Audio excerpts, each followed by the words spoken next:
Jemaah duha yang bukan Allah, kita lanjut kitab Al-Khasa'is Al-Ummah Al-Muhammadiyah. Sekedar reminder bahwa mengenal Nabi Muhammad SAW itu ada beberapa sisi. Satu, bab sirah, sejarah perjalanan hidup Nabi. Lalu kedua, ada syama'il, mengenal fisik Nabi Muhammad SAW. Dan yang ketiga, membahas khasa'is Nabi Muhammad SAW. Abuya Said Muhammad Alawi Al-Maliki, beliau membuka cabang baru, satu ilmu dari khasa'is Al-Muhammadiyah. Keistimewaan Nabi Muhammad SAW, nanti turunannya, ini ilmu walaupun bahannya lama, tapi disusun baru oleh Abuya Said Muhammad Alawi Al-Maliki. Meskipun sebelum beliau sudah ada yang nulis hal yang serupa, tapi sedetail ini, sebagus ini, itu adalah jasa dari Abuya Sayyid Muhammad Alawi Al-Maliki. Dan kita sebelumnya masuk kepada keistimewaan umat Nabi Muhammad SAW dalam bab solat. Masih ingat sebelumnya bahwa solat menghapus kesalahan. Kedua, solat itu mengangkat darajat. Solat itu sebaik-baik syariat yang Allah syariatkan. Solat itu sebaik-baik amal. Solat itu obat bagi ruh dan jasad. Solatnya rileks nggak, Bapak Ibu? Atau buru-buru? Atau tegang? Saya lihat banyak orang tegang kalau solat. Tangannya tegang, ngangkat tangannya kaku. Itu dia bukan solat. Solat itu rileks. Kata Nabi SAW, arihna bis salah. Rehatkan kami, rilekskan kami dengan solat. Maka orang yang masih tegang dalam solat, dia belumlah sampai kepada sir rahasianya solat, ya. Kita nggak bilang solat dia batal, tidak, tapi dia belum sampai kepada hakikat solat. Pada pagi ini, insya Allah kita akan masuk kepada bab, pada fasal mengenai solat itu tempat berbisik-bisik, bermanja-manja kepada Allah SWT. Halaman 634 di sini. Ini yang saya ingat, barangkali lupa, tapi ya benar ya.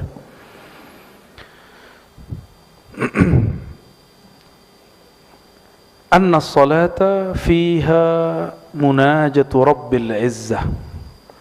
Orang mengatakan usul kepada Allah, tahu usul, terkoneksi kepada Allah sulit. Itu bohong, itu orang nggak kenal Allah. Untuk komunikasi dengan Allah mudah sekali. Apa cara komunikasi dengan Allah? Buat salat.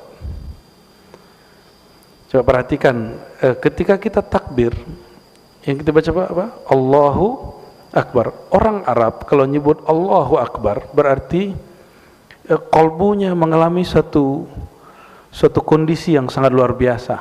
Maka dia baca Allahu Akbar. Lalu kita baca wajjahtu wajhiya, atau Allahumma ba'id baini, atau semua jenis daripada bacaan iftitah. Ke dalam bahasa psikologi barangkali disebut dengan praconditioning. Sebelum baca Fatihah. Karena Fatihah itulah munajat, bisik-bisik, manja-manja si hamba dengan Allah Subhanahu wa ta'ala. Jangan main-main dengan Fatihah. Itu sebabnya, walaupun saya tidak menolak, ada mazhab yang mengatakan bahwa kalau imam sudah baca, makmum sudah nggak usah baca. Itu sah. Tapi Imam Syafi'i, dia punya sir fikih yang sangat dalam. Beliau membacakan hadis Abu Hurairah bahwa antara si hamba dan Allah itu ada dialog. Dialog itu Allah berikan fasilitasnya bernama surat Al-Fatihah. Coba dimulai dari Bismillahirrahmanirrahim. Itu pembuka. Terus apa lagi? Alhamdulillah Rabbil Alamin, memuji. Malik Yaumiddin, memuji. Nah, ada diskusi antara kami dan guru-guru ribat, Buya Asfi, Buya Aldomi, ya. Dan beberapa kawan bertanya mengenai, karena ada bacaan Maliki Yaumiddin. Dalam satu bacaan qiraat yang kita riwayatkan dari guru-guru kita, yang saya terima dari guru saya, Maliki Yaumiddin. Versi kedua, Maliki Yaumiddin. Sudah pernah dengar imam baca begitu? Sesekali ya. Mungkin kalau Kiai Abdurrahman coba begitu di sini, orang langsung menegur beliau. Kiai ini kayaknya Iqra pun belum selesai katanya. Padahal yang belum selesai yang negur. Maka orang banyak ingkar itu karena banyak tidak tahu. Ciri-ciri orang banyak jahilnya, dia suka mengingkari, mengkritisi orang yang berbeda faham dan cara dengan dia. Nah, ciri-ciri orang alim, dia menahan diri untuk mengomentari orang sampai betul-betul yakin apa yang dia mau komentari. Jadi orang-orang yang infiali, emosional dalam mengkritik, itu bukan orang hebat. Mungkin retorikanya bagus, tapi kejahilannya juga bagus. Ya, terlalu bagus jahilnya. Nauzubillah min dzalik. Walaupun tadi sudah baca suratul Fatihah, kita ulang lagi. Fatihah kita kirimkan untuk Nabi Muhammad SAW dan pengarang kitab ini dan murid-murid beliau yang merupakan guru daripada kami. Al-Fatihah. Bismillah. Siratal ladzina Apa kata beliau? Anna salata fiha munajatu Rabbil Izzah. Boleh dibaca munajatun Rabbil Izzah. Dua-duanya boleh. Salat itu di dalamnya ada munajah. Munajat telah menjadi bahasa kita hari-hari. Apa arti munajat? Memohon. Apalagi mohon itu doa. Munajat, bisik, berbisik-bisik. Berbisik-bisik itu bermanja-manja, bermesra-mesra. Maka munajatun boleh diartikan bisikan mesra cintanya hamba dengan zat yang terkasih, zat yang paling layak dicinta, yaitu zatullah subhanahu wa ta'ala. Munajat itu saya buat analog. Kalau kita punya kekasih, maka malam hari paling senang bermunajat dengannya, bermanja-manja, berbisik-bisik dengannya. Benar enggak? Maka Sufyan Ats-Tsauri setiap kali terbit fajar dia menangis. Apa katanya? Habislah waktuku berdua-duaan dengan Allah Subhanahu wa taala. Habislah waktuku bermanja-manja. Setelah ini orang akan banyak datang, murid banyak datang, banyak kesibukan duniawi. Jadi dulu imam-imam itu nangis kalau terbit fajar. Kalau sekarang seneng ya? Atau malah kesel? Kesel, udah subuh aja nih gitu ya. Munajatu Rabbil Izzah, bermanja-manja dengan Allah. Mungkinkah kita bermanja dengan yang tidak dikenal? Orang mesti dia bermanja-manja dengan sesuatu yang dia kenal. Maka syarat salat itu menjadi munajat, ma'rifatul ma'bud, mengenal siapa yang disembah. Karena ma'rifat mengenal Allah itu tiada batasnya, maka jangan berhenti belajar ilmu tentang Allah Subhanahu wa ta'ala. Dan gak ada namanya orang paling mengenal Allah setelah Nabi Muhammad SAW, kecuali pewaris-pewaris mutlak beliau yang Allah rahasiakan. Ya. Hari ini banyak orang jualan obral ma'rifat, terus ngaku dirinya satu-satunya yang bisa menghantarkan murid kepada Allah. Nggak begitu, itu Arab Badui begitu. Arab Badui datang kepada baginda lalu mengatakan, ya Rabb irhamni wa Muhammada, sayangi aku dan Muhammad saja, jangan yang lain. Sama persis. Yang bisa bawa ke Muhammad cuma saya. Orang-orang begitu, na'udzubillah min dzalik, orang-orang yang telah mengerdilkan rahmat Allah Subhanahu wa ta'ala. Betul guru kita pintar, tapi di luar guru kita Allah juga maha luas kasih sayangnya, pasti dibagi-bagi beberapa. Dari Sayyidina Anas radhiyallahu taala anhu, qala an-nabiy sallallahu alaihi wasallam, innal mu'mina, sesungguhnya orang beriman, idza kana fi shalah, jika dia salat, ini orang mukmin, fa innama yunaji rabbah, dia sedang bermanja-manja, berbisik-bisik kepada Allah. Oke. Kalau orang enggak beriman, bisik-bisik itu cepat-cepat enggak? Bermanja-manja itu tergesa-gesa enggak? Enggak ada orang bermanja-manja itu tergesa-gesa. Fala yabzuqanna baina yadayhi wala an yaminihi. Maka adabnya dirilkan, walaupun Allah tidak menempati ruang depan, kanan, kiri, atas, bawah, namun adabnya tidak boleh meludah ke depan, ya, tidak juga ke kanan, ya. Tapi meludahlah. Kalau dulu boleh meludah di masjid, sekarang boleh nggak? Bisa algojonya Kiai Abdurrahman dan Habib nanti turun tangan, ya.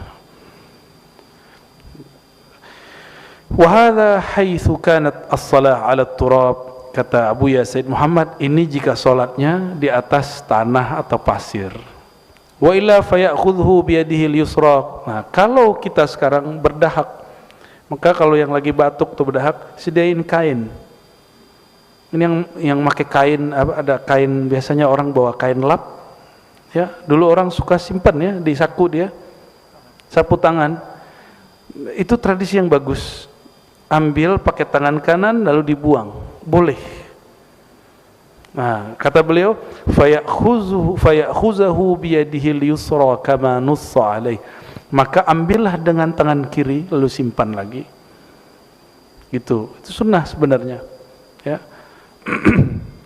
An Sayyidina Abi Hurairah radhiyallahu taala anhu an Nabi sallallahu alaihi wasallam, idza qama ahadukum ila shalah, jika kamu salat, fala yabsuq amamah, jangan meludah ke depan. Fa innama yunajillaha ma dama fi musalla, selama dia salat dia sedang bermunajat kepada Allah. Dan wala an yaminihi, juga jangan di kanannya, karena di sebelah kanan ada malaikat salat. Jadi setiap salat ada malaikatnya. Apa doa malaikat? Allahumma salli ala fulan, ya Allah turunkan rahmat kepada si fulan. Kalau kita meludah ke kanan, itu malaikat pergi, ya.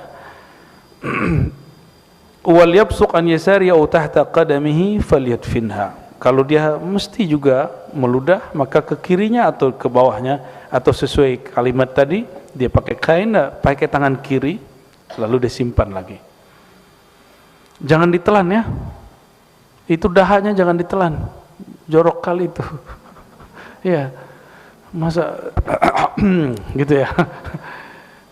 Jadi sunnah sekarang membawa apa? Sapu tangan itu kalau sholat, terutama bagi yang ada lendir-lendir atau dahak. Kalau enggak usah, enggak apa-apa, ya. Tisu lebih baik. Dulu belum ada tisu, bid'ah juga itu kayaknya tuh, ya. Wa min dzalik, ganti tema. Tadi sholat itu tempat munajat. Inilah yang membuat orang rindu sholat. Udah rindu sholat belum? Sholat itu ada candunya enggak? Ada candu enggak sholat? Kayaknya belum, ya.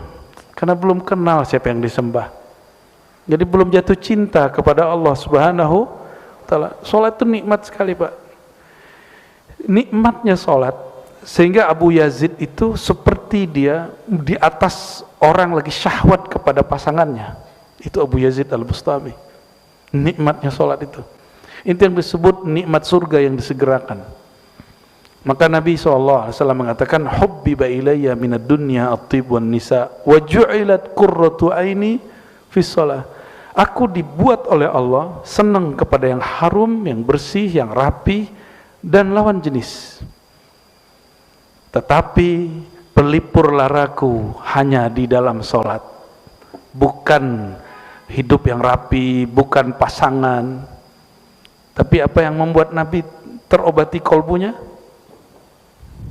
Fis sholah, di dalam sholat, ya.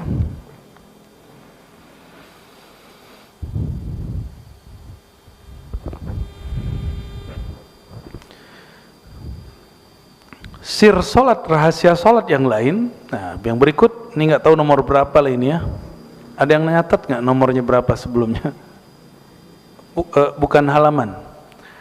Kelebihan sholat 1, 2, 3 ini nggak tahu nomor berapa. Beliau nggak ngasih nomor. Ya, anna sholata fiha tawajjuh wal iqbal ala Allah. Sholat itu ada dua aktivitas besar selain munajat di situ, yaitu tawajjuh. Apa arti tawajjuh? Tawajjuh itu menghadapkan kolbu kepada yang mengendalikan kolbu. Wal iqbal, lalu menatap Allah subhanahu wa ta'ala. An Sayyidina Ibn Umar radhiyallahu ta'ala anhuma, anna Rasulullah sallallahu alaihi wasallam qala, nah, Rasulullah bersabda, idza kana ahadukum yusalli, sama jika kamu salat jangan meludah, jangan melakukan gerakan-gerakan di luar salat, fa innallaha qibala wajhihi idza shalla, karena Allah secara adab di depan dia.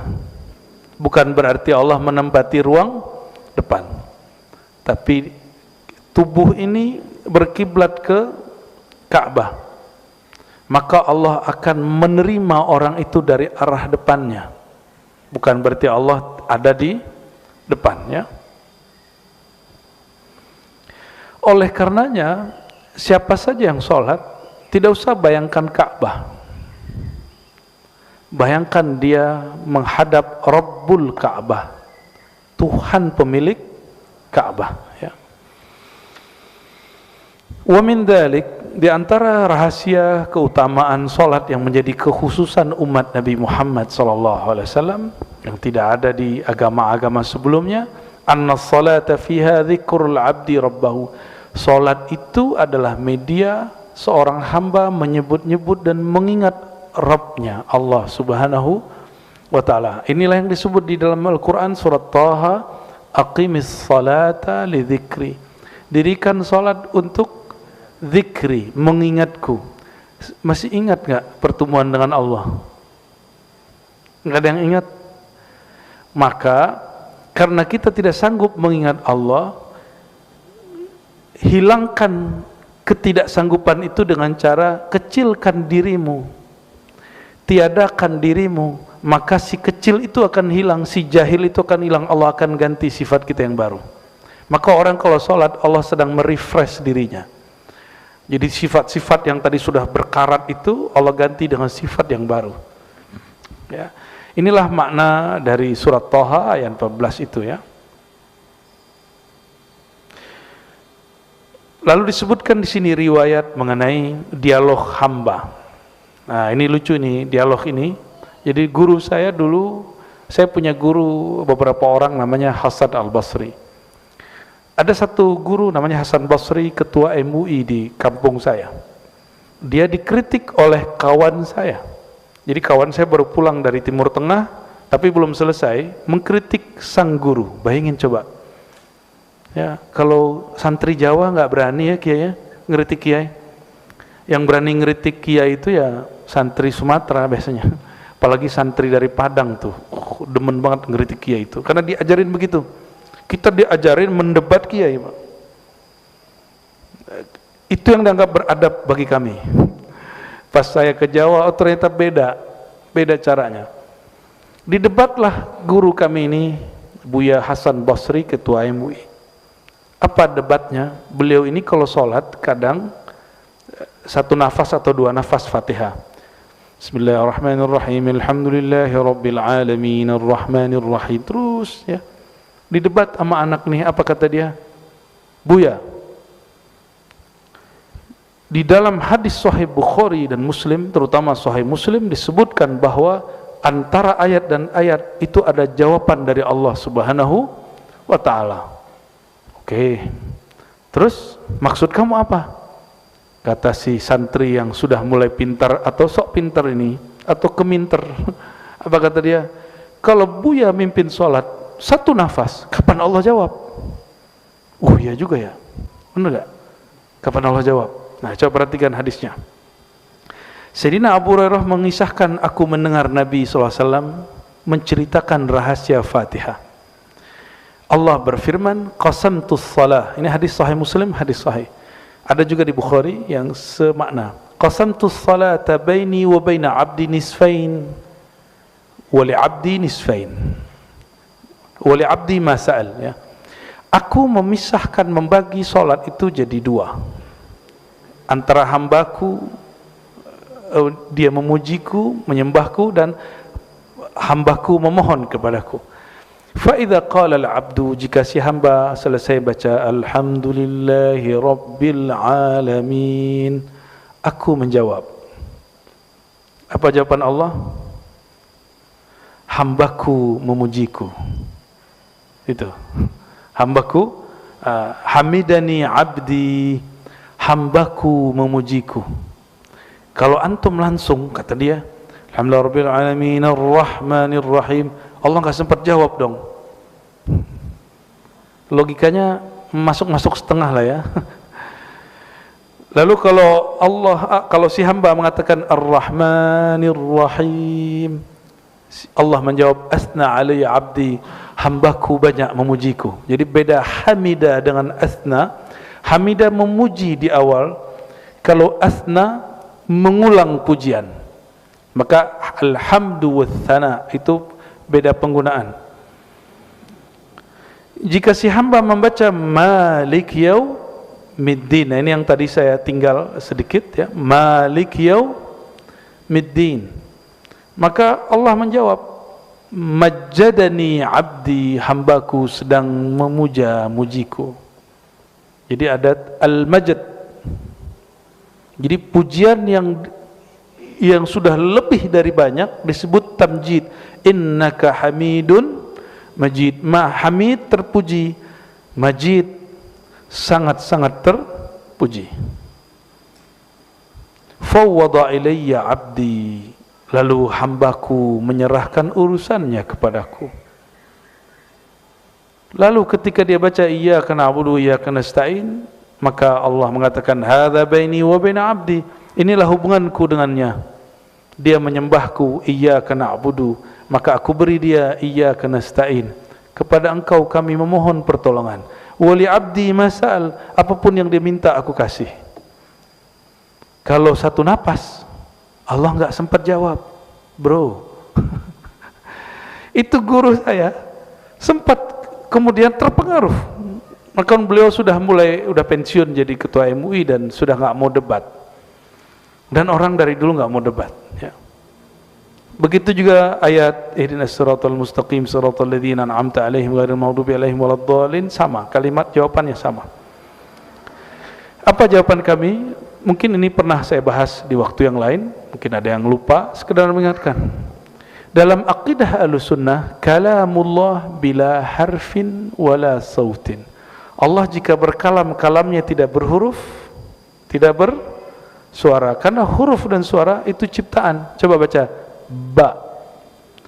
Ba itu pertemuan 2 bibir. Bibir ini makhluk bukan? Suara, nafas, lalu titik-titik tempat keluar huruf, itu makhluk bukan? Maka bunyi yang keluar dari mulut namanya ba, alif, semua itu adalah makhluk. Tapi kalam Allah tidak makhluk. Maka Al-Quran bermakna kalam tidak makhluk, tapi mushaf makhluk. Suara kita baca Quran makhluk. Imam Bukhari hampir dibunuh karena menjelaskan ini waktu di Daisapur. Disalahfahami oleh seniornya namanya Muhammad Az-Zuhli, ya, karena bab ini kata Imam Bukhari, bacaan Quranmu makhluk, Qurannya tidak makhluk. Langsung dituduh sesat. Untung kita nggak hidup di zaman itu, ya, mungkin saya dituduh sesat juga. Kita nggak ngomong gitu aja dituduh sesat sama orang, ya. Walhasil saya sampaikan, jadi Buya Allah itu berkalam seperti yang Buya ajarkan dulu waktu di sekolah, tanpa huruf dan tempat suara. Maka jika Allah menjawab Bismillahirrahmanirrahim, Alhamdulillahi Rabbil Alamin, lanjut misalnya satu nafas, itu nggak perlu jeda, karena Allah menjawab tidak perlu jeda. Dan itu sekali saya lihat beliau senyumnya puas sekali. Terakhir saya berkunjungi beliau dan setelah itu beliau wafat. Ya. Tapi saya puas. Semoga itu tanda beliau ridho, ya, ridho kepada muridnya yang kurang adab ini. Ya. Mengenai Maliki Yaumiddin, nah ini ada tafsir ma'thur, ini dia tafsir yang diriwayatkan bahwa Maliki Yaumiddin, Allah berkalam, hambaku memuja-mujiku dan dia telah menyerahkan urusannya kepadaku. Jadi kita kalau mengatakan Maliki Yaumiddin, dialah sang pemilik, sang raja hari kiamat. Di dalam Asmaul Husna Allah bernama Malikul Mulk. Malikul Mulk, Malikul tanpa alif, bukan Malik, bukan, tapi Malikul Mulk. Itu lebih tinggi daripada Malik. Maka jika ada orang imam baca Maliki Yaumiddin, itu salatnya sah, Fatihahnya sah, dia tidak mengurangi satu huruf. Qul a'udzu birabbin nas, malikin nas, atau malikin nas, mana yang benar? Malikin nas, raja yang benar-benar raja di raja, penguasa, pemilik manusia. Itu mana Malik tanpa alif. Tapi kalau pakai alif, itu berarti raja aja atau pemilik saja. Suatu kali Nabi SAW pernah mengatakan di hadapan sahabat. Jadi Nabi ini tawadu, tapi dalam bab tertentu beliau mengenalkan dirinya dan menyebutkan hakikat jiwanya, hakikat nurnya. Apa kata beliau? Ana sayyidu waladi Adam. Akulah sayyid waladi Adam. Kalau boleh diterjemah, raja manusia. Yaumal qiyamah, pada hari kiamat. Maka ulama-ulama ahli isyari mengatakan Maliki Yaumiddin itu Allah. Kalau Maliki Yaumiddin itu nur Allah, nur kekuasaan Allah yang Allah berikan kepada Nabi Muhammad sallallahu alaihi wasallam. Wallahu alam, itu penjelasan isyarat, ya. Wa fi riwayatin ukhra ziyadatun fi awwalihi fa idza qala al-'abdu bismillahirrahmanirrahim. Ada satu riwayat, dia tidak sahih tapi riwayat Daruqutni dan Baihaqi. Jadi mulai dari bismillah. Jika si hamba baca bismillah, maka Allah mengatakan dzakarani 'abdi, hambaku menyebut-nyebut namaku, mengingat aku. Senang diingat sama orang? Ya, senang diingat. Itu namanya sifat jalal Allah yang Allah sertakan pada diri kita. Karena dalam diri ini ada hembusan ruh. Ruh itu dihembus langsung dari Allah SWT. Maka Allah menyertakan sedikit beberapa sifat-sifatnya. Itu sebabnya kita dapat mendengar. Itu kan dari sifat ruh semua. Melihat, ya. Kalau nggak ditiup, itu tubuh nggak bisa mendengar. Dan juga termasuk karakter ingin diingat, ya. Orang kalau faham ini, mengingat dia akan dihantarkan mengingat Rasulullah, mengingat Rasul akan menghantarkan dia ingat kepada Allah. Itu yang disebut di hadis Imam Ahmad, Imam Ibnu Majah, man awliya Allah, siapakah wali Allah wahai baginda? Beliau menjawab, man idza ra'aitahu dzukirullah, orang yang jika engkau pandang, engkau ingat, engkau visualkan, engkau bayangkan, engkau kirimin Fatihah, mengingat dia, menghantarkan engkau mengingat Allah Subhanahu wa ta'ala. Kenapa? Bukan lagi fisik dia yang kita lihat, tapi sirruhnya yang bersumber dari hembusan Allah Subhanahu wa ta'ala. Itulah guru mursyid. Itu yang disebut guru. Jadi orang kalau dapat ijazah 7 tapi mandang dia nggak membuat kita ingat Allah, maka dia bukan mursyid kita. Carilah mursyid yang kalau mengingat dia, memandang dia, membuat kita teringat baginda, membuat kita terhantar mengingat Allah Subhanahu wa ta'ala. Dan itu makamnya Nabi Muhammad SAW. Lalu pewaris-pewaris Nabi Muhammad sallallahu alaihi wasallam. Ya, semoga di antara kita diizinkan untuk mencapai makam ini. Amin ya rabbal alamin. Wa min dzalik, di antara sir rahasia daripada salat yang merupakan kekhususan umat Nabi Muhammad SAW. Jadi salat itu Bapak Ibu, ibadah secara umum, setiap ibadah ada malaikatnya. Dan malaikatnya ada dua jenis, malaikat bumi dan malaikat langit. Khusus Fatihah yang dibaca dalam salat itu ada bacaan amin. Coba amin. Nah, ini amin ngantuk.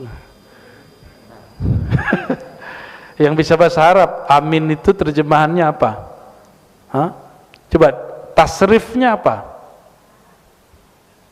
Kan kata Arab itu bisa diderivasi, dirubah. Shalla yusalli salatan. Amin apa? Enggak ada kata sepakatan ulama, karena itu bukan bahasa Arab yang bisa ditasrif.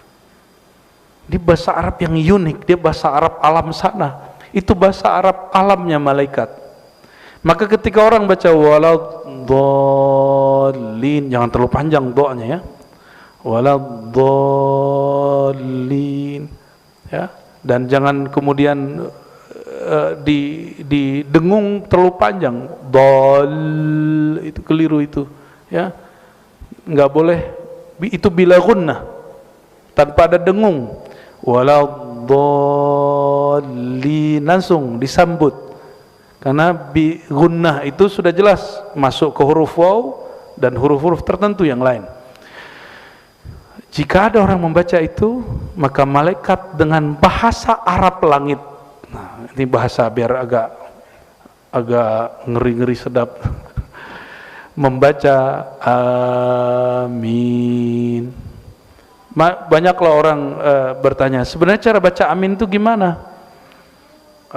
Amin atau amin. Yang benar yang mana?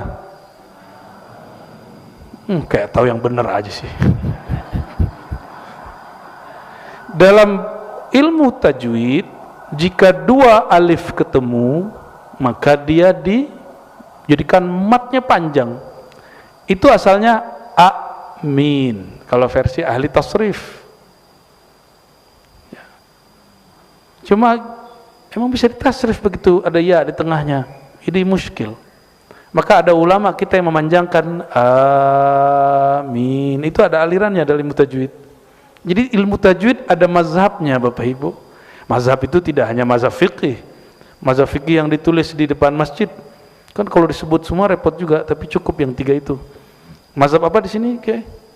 Syafi'i. Enggak usah ditulis qiraat kita, qiraat Asim. Oh, repot sudah. Ya, cukup tiga itu. Pertanda masjid ini masjid rahmatan lil alamin. Insyaallah. Enggak mungkin juga disebut qiraat Asim. Rempong. Ya. Jadi amin itu bukan bahasa Arab sini. Dia bahasa Arab. Dia walaupun tidak setara dengan alif lam mim, tapi dia hampir-hampir sumbernya sama. Coba alif lam mim, ada yang tahu bahasa Arabnya apa? Alif lam mim. Apa artinya? Enggak tahu. Itu bukan arti. Hanya Allah yang tahu. Itu bukan arti. Ada artinya, ada di kitab tafsir. Namun dalam tafsir Jalalain yang dibaca Kiai Imam Suyuti mengalihkan makna, bukan memaknai. Wallahu a'lam bimuradihi. Allah lebih tahu maksudnya. Tapi itu bukan arti. Orang mengira itu artinya. Itu pertanda bahwa huruf Arab yang ada di Quran bukan huruf Arab yang dibuat-buat baginda Nabi Muhammad SAW, tapi itu Arab yang asli dari hadirat Allah Subhanahu wa ta'ala. Maka dalam ilmu lughah ada satu kaidah, annal lughata bal lughat fil alam min Allah. Semua bahasa bersumber dari Allah. Semua bahasa bersumber dari Allah. Atas dasar itulah kita tidak menolak orang menyebut Allah dengan sebutan Gusti, Pangeran, Tuhan. Kita enggak nolak, karena semua bahasa dari Allah Subhanahu wa taala. Yang menolak, dia tidak mengerti ilmu bahasa, padahal Al-Qur'an itu sumber bahasa. Nah, saya mau tanya lagi. Jadi Alif Lam Mim bahasa apa? Bahasa langit? Enggak, itu tempat, langit itu tempat. Bahasa apa? Coba bacain awal-awal surat Yusuf. Terus? Qur'anan, kami jadikan Quran itu Arabian, maka Alif Lam Mim itu bahasa Arab, tapi bukan bahasa Arab sini. Ini yang disebut i'jaz, untuk melemahkan Arab-Arab Quraisy, karena bahasa Arab mereka sudah terkontaminasi. Ada Arab yang lebih murni. Gitu. Apa makna Arab? Bahasa Arab, Arab itu artinya araba, artinya sesuatu yang bergerak. Maka huruf bahasa Arab, harokat itu artinya gerak. Harokat itu gerak artinya. I'rab itu mengetahui harokat akhir dari satu kata, dan satu kata tidak selalu stagnan seperti bahasa Indonesia. Saya makan, bisa nggak? Saya makana, makani, makanu, nggak ada. Dalam bahasa Arab, makan itu akala, yakulu, ya, yakul, kul, kulu, kuli, banyak sekali. Itu disebut dengan i'rab. Maka bahasa Arab itu bahasa yang bergerak, dan dia selalu bergerak. Jadi Alif Lam Mim bahasa apa? Alif Lam Mim bahasa apa? Bahasa Inggris. Bahasa Arab. Tidak ada di dalam Al-Quran satu kata, satu huruf pun di luar bahasa Arab. Karena dia bahasa Arab pasti ada maknanya. Namun tidak semua diketahui oleh para ulama. Hatta sekelas Sayyidina Abu Bakar As-Siddiq, dibacakan ayat wa fakihatan wa abba. Orang nanya, ya Abu Bakar, apa itu fakih, apa itu abba? Kalau fakihah kami tahu, buah. Abba, mana abba? Apa kata Sayyidina Abu Bakar? Seandainya saya taruh kepala saya di bawah kolong angin manapun, ini kepala enggak berani menerjemahkan, menafsirkan ayat sesuka hati. Selevel Abu Bakar, Sayyidina Abu Bakar As-Siddiq tidak berani memaknai ayat sesuka hati. Ini muncul ada orang baru belajar terjemah Quran lalu mengatakan Muhammad pernah sesat. Dia enggak kenal kata dal dalam bahasa Arab itu beda dengan kafar. Ya, wa wajadaka dhallan fahada, dan dia mendapati engkau dalam keadaan dal. Dal enggak mesti sesat, bisa keliru, bisa tidak tahu, lalu ia menunjukimu. Tapi sama kawan saya yang baru hijrah jadi ustadz, apa kata dia? Rasulullah pernah sesat. Orang kalau baca Quran enggak belajar akidah, maka dia akan sesat menerjemahkan Al-Quran. Oleh karena itu, akidah minal Quran, akidah itu bagian dari Al-Quran. Kalau kita pakai Quran, ada nggak sholat 5 waktu? Sholat cuma 3 waktu. Aminah Wadud, tahu Aminah Wadud yang mimpin sholat Jumat, perempuan? Itu kita tanya, kenapa sih ente mimpin sholat Jumat? Apa jawaban dia? Di Quran nggak ada larangan perempuan jadi imam sholat Jumat. Iya juga sih ya, tapi blow on.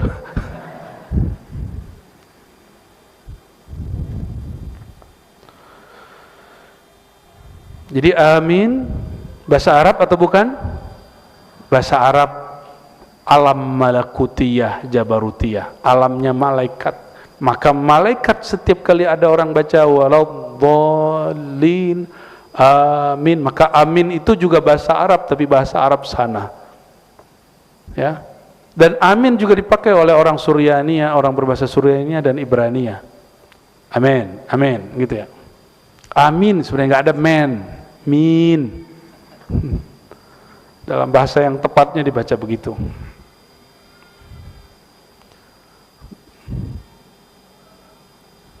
Apa dalilnya? Diriwayatkan oleh Sayyidina Abu Hurairah radhiyallahu taala anhu, Nabi sallallahu alaihi wasallam bersabda dalam hadis yang sahih riwayat Imam Bukhari Muslim, "Idza ammana al-imam fa aminu." Jika imam mengaminkan, maka aminkanlah olehmu, fa innahu man wafaqa ta'minuhu ta'minal malaikah. Siapa yang aminnya, ini mumpung kan sudah selesai amin-aminan kan, sudah selesai kan, 01, 02, 03. Ini hebat sekali nih kitab nih, keramat nih, mengarang kitabnya keramat ini. Tahu aja kita ngajinya setelah pemilu. Karena babnya amin Kiai, cocok logi yang cocok. Siapa yang beriringan antara aminnya dengan amin malaikat yang di sana, saya tanya guru saya, itu aminnya di malaikat mana? Guru saya nggak ada yang jawab, Pak. Ketemu di kitab Imam Al-Jili, beliau mengatakan, waktu ruhku diperjalankan, aku melihat bahwa itu di langit keempat. Wallahu a'lam bis-shawab. Ya. Jadi malaikat di langit sekian itu mengaminkan yang tadi antum baca waktu subuh. Waladhdallin, amin. Dan ini dalil bahwa amin adalah salah satu bahasa malaikat, dan ini juga dalil bahasa malaikat, bahasa Arab. Bahasa malaikat, bahasa Arab. Ghufira lahu ma taqaddama min dzambih, maka diampuni dosanya yang berlalu. Jadi pengampunan dosa itu ada yang cara ekspres, ini dia. Ada yang cara panjang, puasa Ramadan 30 hari, qiyamul lail 30 hari. Apalagi? Ada yang tobat, ada yang kafarah, ya. Ada macam-macam. Nah, ini cara ekspres. Paling gampang tuh baca Fatihah, diampuni dosanya. Namun masalahnya, kapan kita tahu amin kita sama dengan amin malaikat? Ada yang tahu? Kalau ada yang tahu, bagi tahu kita lah. Ya, pura-pura nggak tahu saya. Ya. Emang nggak tahu, hanya Allah yang maha tahu. Kita ini hanya diberitahu. Ditahunya insan diberitahu oleh yang maha tahu. Juga disebutkan oleh riwayat Imam Bukhari Muslim yang lain bahwa idza qala ahadukum amin, jika kamu membaca amin, qalatil malaikatu fis sama, malaikat yang di langit juga membaca amin, fawafaqat ihdahumal ukhra, samalah aminmu dengan aminnya dia, ghufira lahu ma taqaddama min dzambi, diampuni, ya. Berarti Al-Fatihah sendiri sudah sangat ajaib, ya, sangat ajaib. Jadi ketika disebut bahwa Al-Fatihah dialog hamba dan Allah, Allah membalas pujian hamba, maka seorang guru saya mengatakan, tahukah engkau salawat Allah pada dirinya? Salawat Allah pada dirinya adalah suratul Fatihah. Wallahu a'lam bissawab. Itu ilmu-ilmu hikmah kerohanian, ya, bukan hikmah kesaktian. Wa min dzalik, halaman 66. Di antara sir rahasia salat itu, tanha sahibaha anil fahsya'i wal munkar. Tanha itu menahan, bukan melarang. Ya. Terjemahan di sini apa? Nahi mungkar itu bukan melarang tapi menahan. Nahan, ya. Menahan pelaku sholat dari fahsya, dari perbuatan keji, wal munkar, dan sesuatu yang tidak dikenal nilai baiknya. Jadi apa yang disebut munkar? Yang tidak dikenal sisi baiknya disebut munkar, diingkari, tidak dikenali. Qala Allah Ta'ala, ini ayat sudah sering dibaca, surah Al-Ankabut, ya, di tengah ayat, wa aqimis salata innas salata tanha anil fahsya'i wal munkar. Dirikanlah solat, karena sesungguhnya solat menahan daripada fahsya dan munkar. Wala dzikrullahi akbar, sungguh mengingat Allah itu lebih besar. Wala dzikrullahi, lebih besar dari apa? Dari dunia dan seisinya. Wallahu ya'lamu ma tasna'un. Karena zikrullah itu besar efeknya, maka fahsya dan mungkar, keji dan kemungkaran itu terpinggirkan sendiri. Jadi kalau ingin memberantas keji dan mungkar, jangan langsung sweeping. Dirikan di tempat itu sholat. Hidupkan majelis-majelis yang mengajarkan sholat di situ. Baru kalau antum mau sweeping, izin dulu dengan polisi, ya kan, kerjasama kalau perlu. Jadi jangan main langsung sweeping, itu bid'ah, ya. Hisbah kita, nahi mungkar kita dimulai dengan al-amru bil ma'ruf. Salat itu ma'ruf, dirikan dulu yang ma'ruf, kemungkaran akan rontok dengan sendirinya. Jangan berantas kemungkaran dulu, itu tidak sesuai dengan ajaran Nabi Muhammad sallallahu alaihi wasallam.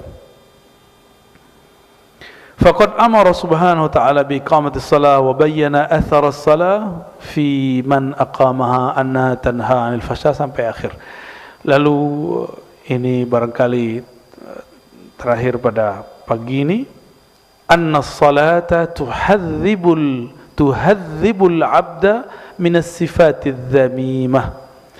Salat itu mentahzib, melatih, membersihkan, merapikan, itu tahzib. Melatih, membersihkan, ya, seorang hamba minas sifatidz dzamimah, dari sifat yang tercela. Ya, dari sifat yang tercela. Orang kalau baca Allahu Akbar, dia sombong enggak? Tapi kenapa kalimat takbir itu jadi simbol kesombongan orang Islam hari ini? Ada apa dengan takbirmu?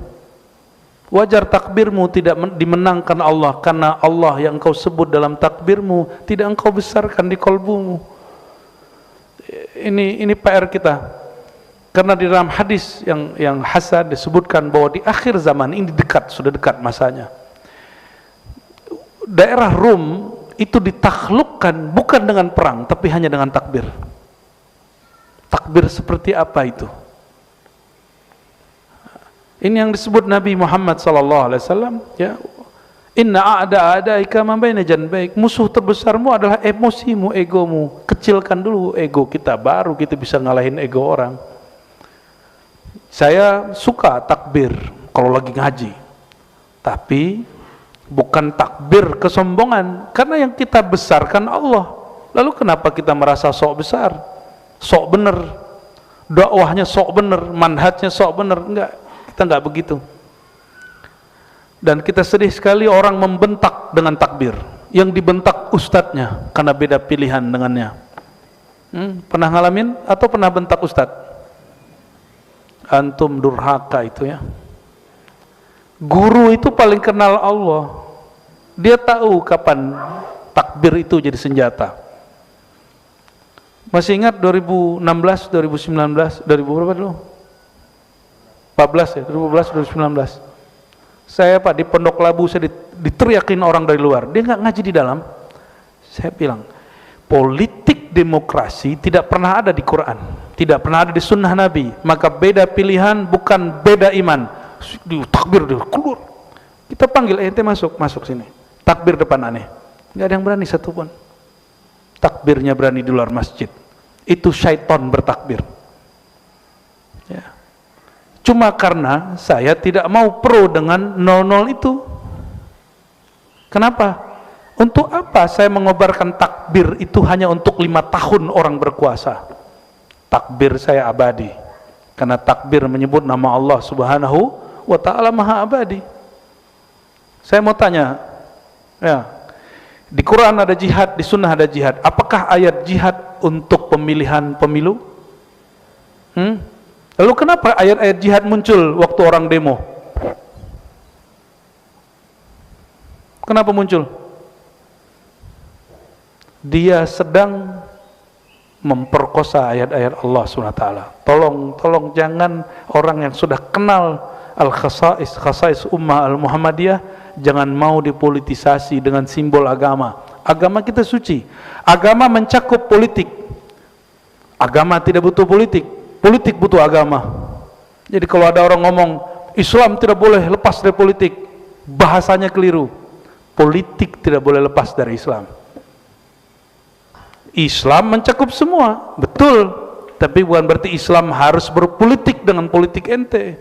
Harus milih nolnya ente itu, ya. Nauzubillah min dzalik. Politisasi agama sudah memecah kolbu kita. Maka Allah katakan wala dzikrullahi akbar. Yang besar itu cukup Allah. Kecilkan nolmu, ya. Udah nol masih merasa besar lagi. Maka Bapak Ibu, saudara yang makan Allah, sengaja selalu saya sisipkan ini untuk edukasi. Mungkin tahun berapa lagi nih? Emang masih ada?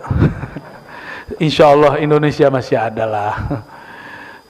2000 berapa? 2029. Tapi setelahnya kita nggak tahu, ya. Karena krisis di mana-mana. Masih ingat pandemi? Ini udah lupa semua, amnesia, cepat sekali lupanya. Pandemi seakan-akan nggak ada lagi aktivitas, masjid kosong. Nggak pernah dalam sejarah Indonesia masjid kosong, Pak. Masjid ini pernah kosong ya, Kiai? Ya, Kiai kena juga deh. Ya. Tengkarlah antara, karena dekat kantor polisi ya, langsung dibubarin ya.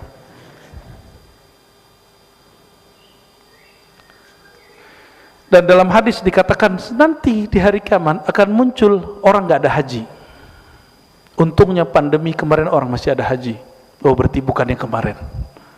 Cuma mungkin kemarin itu trial. Kita nggak tahu suatu saat akan muncul lagi begitu. Wallahu a'lam. Ini bukan nakut-nakutin, ini memang menakutkan. Tapi tenang, waladzikrullahi akbar. Mengenal Allah itu lebih besar, menyebut nama Allah itu lebih besar. Gak usah khawatir nanti paceklik katanya El Nino, El Nano, El Nino, terserah dia mau datang. Ya, karena dalam hadis disebutkan nanti sebelum Isa turun, Dajjal muncul, Al-Mahdi berjuang, nanti ada 3 tahun masa paceklik.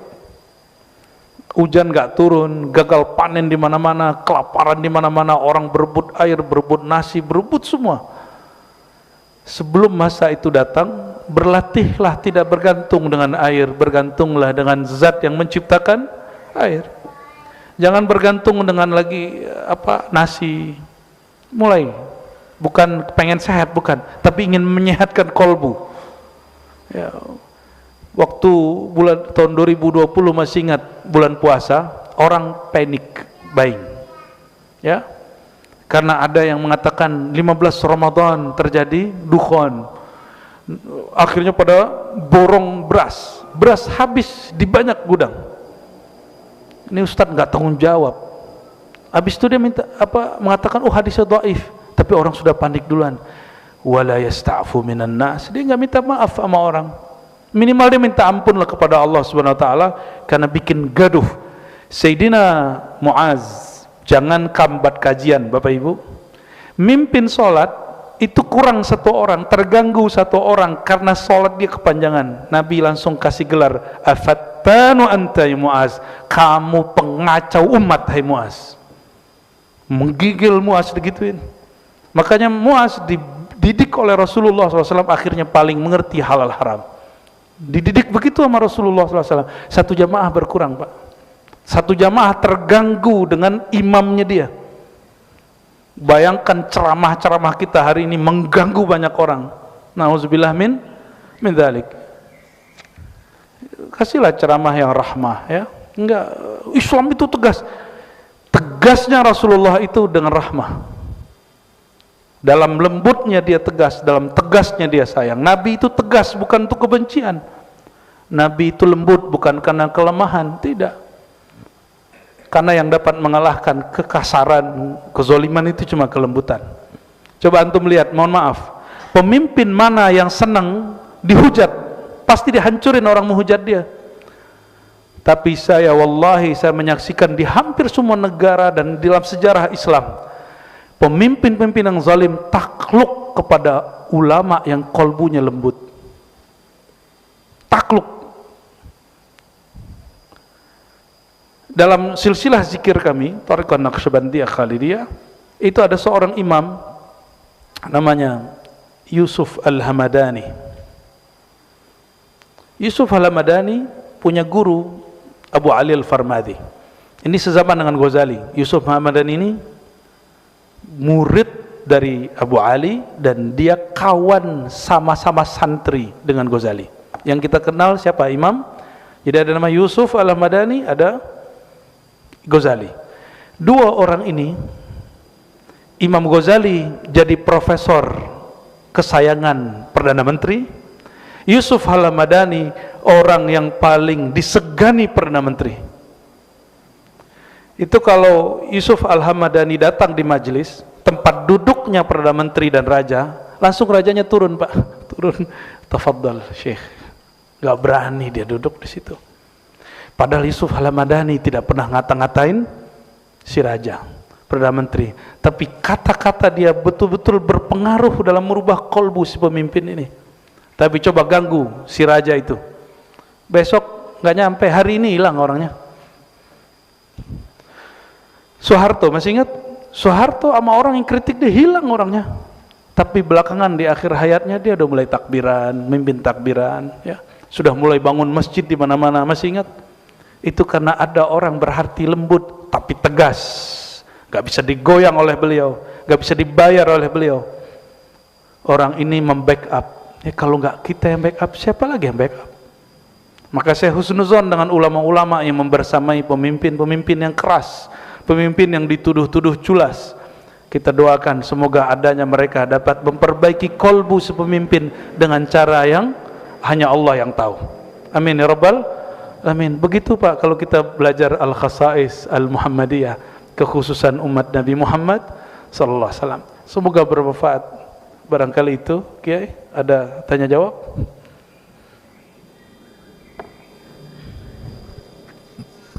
Bapak Ibu sekalian, barangkali ada yang mau ditanyakan. Kira-kira ada waktu 10 menit cukup, Bu ya? Oke, 10-15 lah. Oh, dari Bapak dulu nih, Bapak sama Ibu satu. Dua dulu ya Pak ya, nanti kalau masih ada waktu kita tolong dibantu anak-anak santri itu.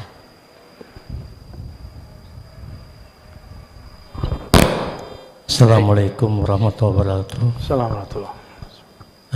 Buya, tadi kan ketika sholat Buya mengatakan kita sedang munajah, istilahnya apa tadi?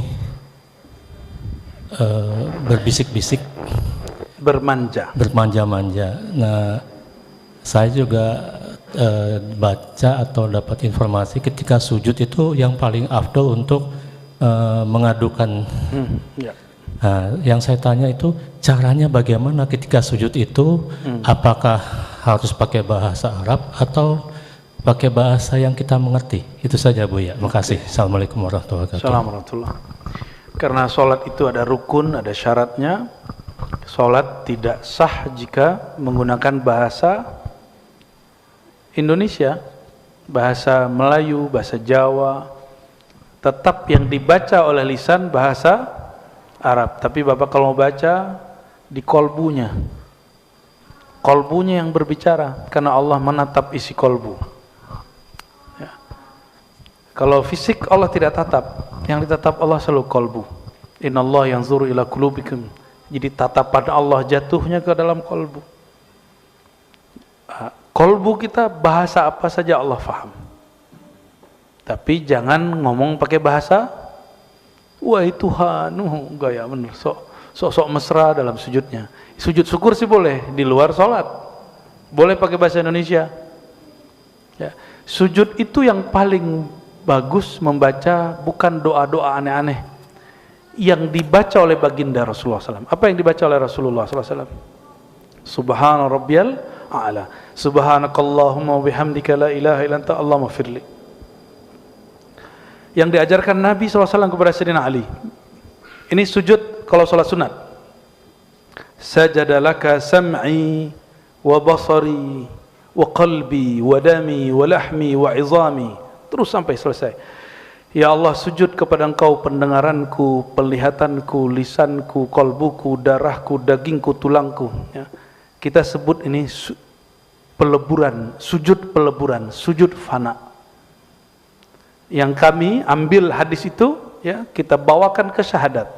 Asyhadu, aku leburkan, aku bersaksi bahwa diriku, tubuhku, jiwaku, pendengaranku, penglihatanku, begitu, ciptaan Allah dari nurullah, nur Muhammad SAW. Itu kita ambil dari hadis itu, Pak. Hadis Imam An-Nasai dalam kitabus sholahnya, beliau meriwayatkan bahwa Sayyidina Ali ketika sujud itu yang dibaca. Tulangnya sakit-sakit nggak? Itu sujudnya baca itu. Sujud, sajadalaka izami, ya Allah, tulangku sujud kepadamu. Darahnya punya penyakitan enggak? Sujudkan. Maka sakit itu akan menjadi penebus. Syukur-syukur sembuh. Kita enggak cari kesembuhan dengan sholat. Kalau mau sembuh ke dokter. Ya. Tapi ada orang disembuhkan dengan sholat, ada. Tapi kalau enggak sembuh, jangan salahkan sholatnya. Karena sholat bukan klinik kedokteran, bukan. Ya.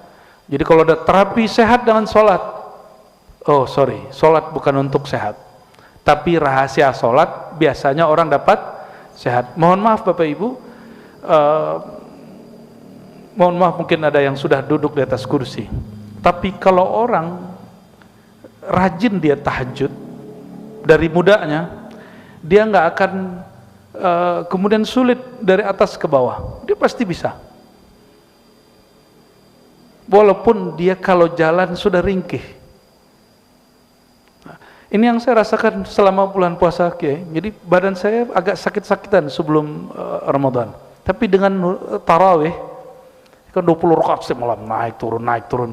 Ternyata tulang kita jadi kuat, persendian kita jadi kuat. Jadi tubuh ini Allah ciptakan untuk bergerak, bukan diam. Maka bagian yang paling sering diam itu punggung. Nabi sering bekam di situ. Dibuang darahnya, karena Imam Syafi'i pernah berkalam, satu cairan, satu yang bersifat cair, diam pasti membusuk. Maka darah-darah kita itu jadi kotor di punggung. Ini yang bikin sakit, Pak. Cukup 1 senti ada pembekuan sedikit saja, bahkan sekian mili, punggung kita langsung pegal-pegal. Dan itu hanya dengan ruku dan sujud. Tapi ingat, ruku sujud bukan untuk menghilangkan sakit punggung. Ya, nanti salah niat. Saya udah ruku, udah sujud, nggak sakit, hilang-hilang. Ya iya, ente habis dipatahin punggungnya sama orang, ya wajar. Bapak Ibu, jadi cara kita sujud dan ruku, aktifkan kolbu. Ya, lisan menerjemahkan isi di dalam. Jangan lisan ikut kolbu. Kolbu ikut, baru namanya abdun lillah, hamba Allah Subhanahu wa ta'ala. Baik untuk Ibu.